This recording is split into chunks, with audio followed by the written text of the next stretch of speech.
दीप उजळला घटी.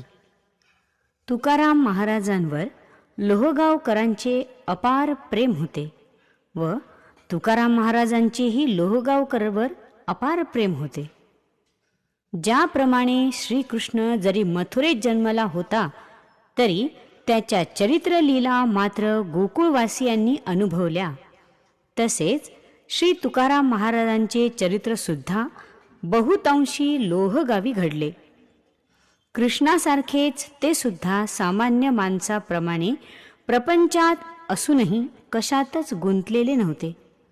स्वतः छत्रपतींनी आणलेला नजराणाही ज्यांनी न स्वीकारता त्यांनाच प्रसाद म्हणून परत दिला, त्यांच्या वैराग्याचे यापेक्षा उत्कृष्ट उदाहरण दुसरे कोणतेच नाही.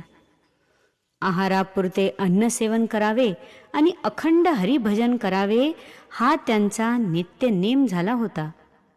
त्यांचे जे 14 साथीदार होते ते रात्रंदिवस त्यांच्या सोबत असत. तरीही नंतर नंतर त्यांची अवस्था अशी झाली की त्यांनी केव्हाही उठावे आणि एकट्यानेच कुठेतरी निघून जावे. वाटेत जर कोणी विचारले की कुठे चाललात, तर त्यांनी उत्तर द्यावे की वैकुंठास जातो.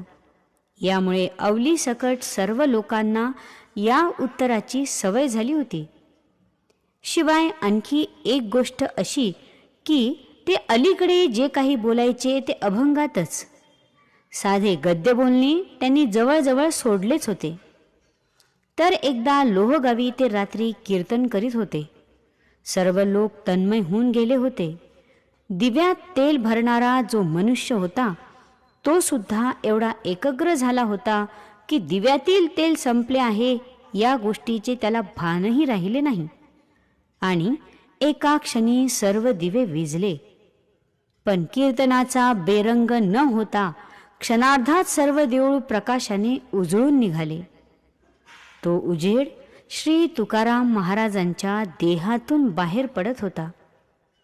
असे 3 प्रहरपर्यंत कीर्तन झाले.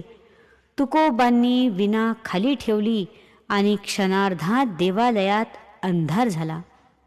नंतर तेल भरून पुनश्च दिवे लावले. लोहगावी काही दिवस राहून तुकोबा आता देहूला परतले.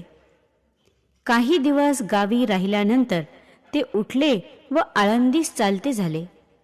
ज्ञानदेव माऊलींची भेट घेऊन ते सहज फिरता फिरता अजान वृक्षापाशी आले. तेव्हा तिथे काही पक्षी धान्यकण टिपत होते. श्री तुकाराम महाराजांची चाहूल लागताच ते सर्व पटापट उडून गेले. ते पाहताच त्यांना अत्यंत दुःख झाले. ते मनात म्हणाले की मी कीर्तन करतो, देवाचे गुण गातो, आत्मवत सर्व भूतेषु असे लोकांना सांगत असतो. कुणाविषयी माझ्या मनात जराही कपट नाही. मी देहाविषयी उदासीन आहे असे मला वाटते. पण आज मला समजले की तो फक्त एक मनाचा भास आहे. त्याचे कारण असे की जर मला सर्वत्र हरी आहे हा सत्य अनुभव असता तर माझी चाहूल लागताच पक्षी उडून गेले नसते. पण ज्या अर्थी ते मला भ्याले त्या अर्थी अजून मी अद्वैती झालो नाही.